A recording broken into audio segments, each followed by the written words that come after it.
So why are we sitting here? It's because we are all working very hard all around the world to establish networks of protected areas, to make sure that species and habitats are being protected.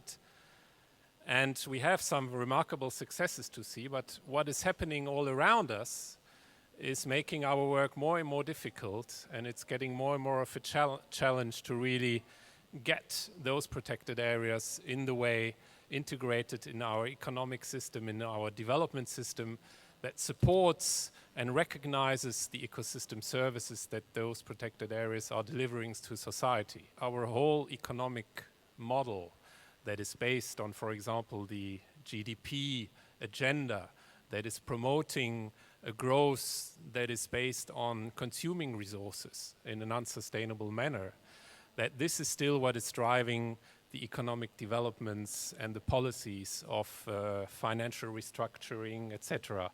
What traction do you have in the European Commission? So clearly it's considered important, but what traction do you really have, and how are you trying to change that conversation? It's a big challenge, and we are far from it, I must admit. First of all, we are trying to establish the scientific basis upon which we can demonstrate the values of the ecosystem services that protected areas deliver. So making the case that investing in nature pays off big time. Then we are embedding this protected area network into a wider concept that we call green infrastructure. And the word infrastructure already emphasizes that it's not only something to preserve something, but it's like transport infrastructure, like energy infrastructure, like computers and all these infrastructure, social infrastructure. It's something you need to invest in order for the society to grow. And that is another agenda we are developing. I think the different sectors, and this is one of our problems, that all the departments have a very much silo way of operating. And you look into your own agenda regardless of taking into account the agenda of others and trying to maximize mutual benefits. I think it was Keynes who said the difficulty is not to have new ideas and to have to develop those new ideas, but to escape from the old ones. And we still have these old ideas in all the different services we are working at. What is clear to me is that the production of the country needs to transform the natural capital to keep the production of goods and services. And if we don't take care about that nature, in the long term, I don't know what we're going to be talking about. Because if we destroy, we used to say many years ago that with 1% or a certain percentage of destroyed of nature in one country, the GDP will grow certain percent. This is not sustainable in the long term. So, what's the big challenge? And the business community every time has this more clear every time. And every time I talk with them, now they were used to see me as a Minister of Finance, the guy who puts money, taxes to them. Now I came and talked with them. I keep meeting with them. And the discussion is, how much are you doing to protect or to use wisely the nature? And they are really concerned in the country about that because they realize, they understand what I just said. So, my country has 4.5 million people. And we receive in the protected areas over 1.6 million tourists that visit us. And they leave money, and we don't charge too high. I mean, if you want to go there, you will see we don't charge high. But that's a lot of money. And if we realize not only tourism, but all the water that we have been protecting in our protected areas that we use for urban, for agriculture, and for the production of electricity, that's a lot of value added to the GDP. Recently, I found it a study made, I think, 2009 or for 2010. And it really surprised me, the figures. It was a study that was made by the university, National University in Costa Rica. These people showed that the protected areas, the national parks and biological reserves of the country represent, I mean, what the contribution to the GDP is close to 5% in the country. That's a huge amount of money that we get out of our national reserves and protected areas. And it's a simple question. If we can tell our people in the country about these figures, because I had to go after that. I mean, this is something that is known, it is not known in the country in general. Even though Costa Ricans believe and feel that nature is a good business for us. Since the little kids, they know it. But if we make this very loud, out of the ghettos, the environmental ghettos, excuse me, I'm sorry to say this, but sometimes I feel that environmentalists talk among them. The question is it a good business in terms of financial business to put money in the protected areas? No doubt, no doubt. We put less than 1/4 of 1% there, and we are getting roughly 5% contribution to GDP. It sounds like a very good business for me.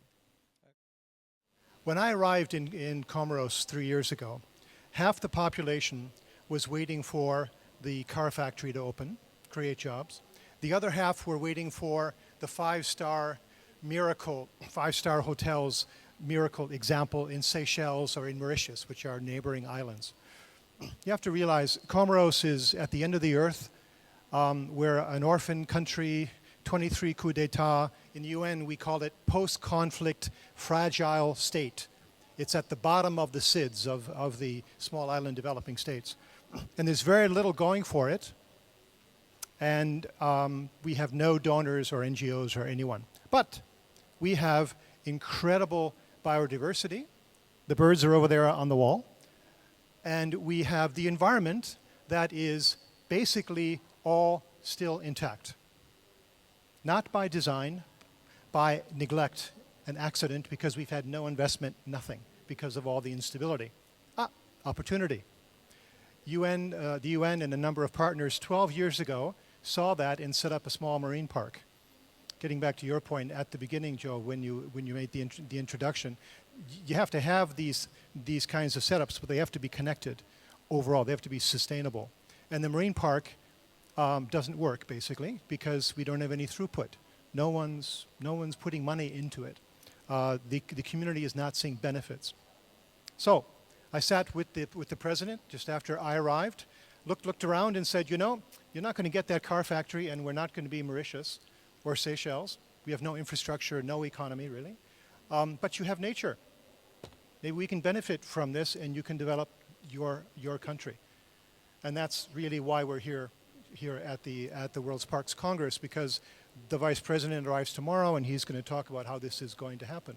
And they have a national development policy now, which they've set up, which is to develop the country sustainably, preserving the environment and the biodiversity.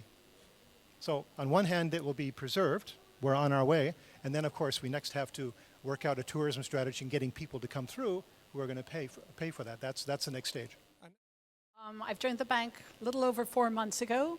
And the reason is because the bank has, one, re-established environment and natural resources as a discrete area, although our challenge will obviously be to integrate with other sectors. But more importantly, because I think that we're at a moment in time, we have a closing window of opportunity. Obama was saying that we're the first generation experiencing climate change and the last one that will be able to do about it. We know planetary boundaries. Everything around us, all the indicators are of really imploding natural systems. And the bank has a very big reach, very deep pockets, very muscular, and it has the capacity to engage with all sectors. So building upon what both Stefan and Guillermo have said, I won't rephrase the argument for the need for the economic valuation, the economic argument. I know many of you are familiar with the work that the bank is doing on waves. It's very simple. It really builds upon exactly what Stefan and Guillermo were talking about, and that is the fact that when a country only looks to growth to GDP as a function of economic growth and does not factor in the losses, the degradation, the use of natural resources, actually you have negative growth. And countries wake up to that when they suddenly realize that the cost of environmental degradation is eating into their GDP and is eating into their growth prospects. So what we're doing is working with governments. So I think that one of the points I wanted to make is that we have to put the evidence on the table, and I see a big function of the bank putting the numbers on the table, exactly what your colleague, Carlos Alberto, was talking about this morning, that he had difficulties at the beginning engaging with ministers of finance because he didn't have the numbers, he didn't have the economic argument. But having the economic argument is not enough. You also have to evidence what are the trade-offs and how those trade-offs need to be managed. And if I can just say the other aspect that I think is absolutely fundamental is that we see protected areas. There's an absolute confirmation and commitment of the bank to protected areas. We have over $1 billion in investment that are directly related to protected areas and conservation. And we really have to see protected areas as embedded in landscapes because of the realities of the countries and the realities of the geopolitics of the age in which we're living. We have an enormous human footprint everywhere. So these permeable landscapes are fundamental because we cannot constrain the protected area, the protectedness of the protected areas only to protected areas. Protected areas are more and more becoming multiple use areas and areas where we work with communities, ensuring that livelihoods are viable there. But beyond that, and beyond the buffer areas, we also have to make sure that agriculture is biodiversity friendly, that we have agroforestry, fisheries. I really want to bring that to the fore because we talk a lot about landscapes and very little about seascapes. And yes, we're meeting the Aichi targets, but only for terrestrial. And areas beyond national jurisdiction is, I think, a disgrace. So we have to really start to see this as embedded in a broader landscape. And one of the issues I think that we really need to look at is that we have to do the reconnection. We talk about decoupling. I'm talking now about recoupling. Why do you think that having this information to hand is going to change behavior in any different way? When you start to put the information on the table, but not just the information, analyze and interpret the information so that the trade-offs become more evident, it becomes simpler. Colombia, when we started to experience successive waves of drought, and particularly these devastating floods, all of a sudden we woke up to the fact that environment was that all our productive sectors, that our infrastructure, was absolutely embedded and dependent on the land and on climate change. Russell, how long have you been in the field of the environment? How long have you been at this game? Oh, about 45 years now. Over that 45 years, before we go into the future, over that 45 years, what would you say were the main mistakes of the environmental movement? Well, I think one of the things that we haven't done adequately over this period is mainstream what we're all about. And I think what we're coming to a realization of now very clearly is that nature needs to be central to any efforts at not just conservation, but long-term sustainable development and human well-being. And I'm very happy that previous speakers touched on this issue of what we're calling natural capital accounting. I think you call it green infrastructure more in Europe. And I think the WAVES program is just a wonderful example because in many ways I think it's the best thing that the World Bank is doing. And as we move forward, I think we have to realize, and very relevant to this Congress, that protected areas are fundamental in all of this. And there are many of us who believe that we need, if we're going to have a truly sustainable planet in the face of 2 billion population increase over the next 20 or 30 years, vast increases in consumption patterns, we really need to protect at least half of the planet and perhaps more.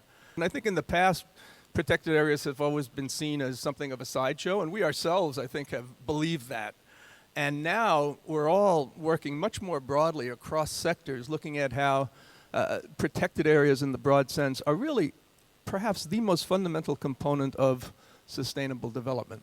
Great. One thing I want to bring up, which raises, and Paula first and then Stefan maybe after, is the role of the private sector in terms of actually driving this change. So, I mean, what is going on? Where are the corporates? What role do they have to play? What's happening? I was recently on mission, for example, in Tanzania, where ecosystem or nature-based tourism represents a full 13% of GDP.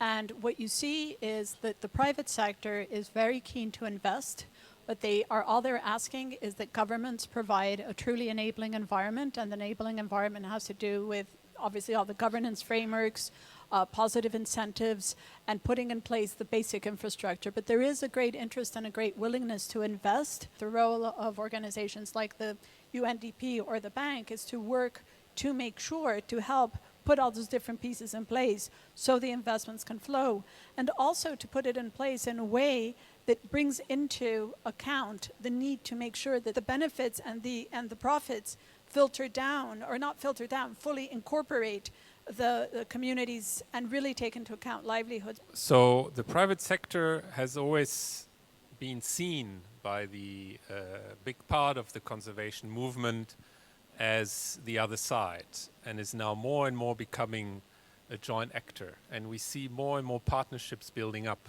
between extractive industry sector and major NGOs and also the public sector that team up together, develop joint projects. The thing that private sector hates most is insecurity about this framework in which you are operating.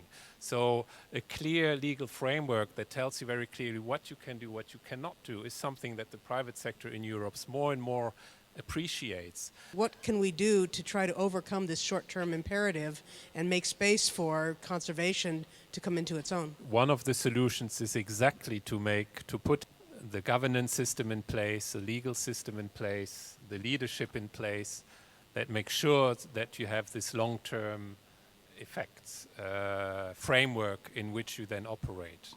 But that big problem that was described, that both the economic operators and political decision makers, they have more and more short-term horizon in which they take their decisions. I think this is one of the intrinsic problem as well that we need to manage. If we were sitting here in 10 years' time, so we're now moved a decade forward, we're at the next World Parks Congress, what would you be saying differently now in 10 years' time than you are saying now? I would like to see much greater coverage of protected areas. 10 years from now, this is my 4th World Parks Congress. I've seen growth of protected area coverage and enormous growth in the perception of value of protected areas. I expect that to continue and become even greater. I'm also a born optimist, so I hope and I think and I'm sure, working together, all of us on this table, the World Bank, EU, but also all of you working on the ground, that instead of we are talking about changing our accounting systems and incorporating natural accounting systems for a long time, but it hasn't really happened yet. And I think in 10 years, we will see in all these countries will really be rated in a different manner than we are rating our economies at the moment. And that will really have triggered a complete change of the way that we take our decisions in where do we invest and how do we invest and how do we promote our economic model. I'm sure that the dialogue among environmentalists, biologists, and people from the economic side and the financial side will be smoother, will be clearer, because that's a need. I would really hope to see great coverage of marine areas and areas beyond national jurisdiction. It's really shameful. 3%, 0.5%. It's a blue planet, as we were reminded yesterday, and I would really hope that we have more mainstreaming. It's a word I hate, like climate proofing. I mean, they're silly words, but it's how we can convey, and that is that investments, that private sector, that environmental, that economic decisions are really more attuned to that recoupling that I was talking about. The third thing I would want is increased national statistical capacity to identify the indicators and monitor them. If you don't monitor, what is it? If you can't measure it, you can't value it. And finally, I would hope that we really see far more robust payment for environmental systems services, that the RED and other markets really, really take off. I think that that's also going to be decisive and could really help to bolster the case. I expect that meetings like this will become more mainstream as all these issues become more mainstream. I think they absolutely have to. We don't have any choice in this. I think everyone in the room knows that. But what I expect is that we're going to be successful doing that, because eventually I think among the youth everywhere in the world, I hope, this appreciation will start to rise that unless we do something, in 10 years' time, it may be well too late.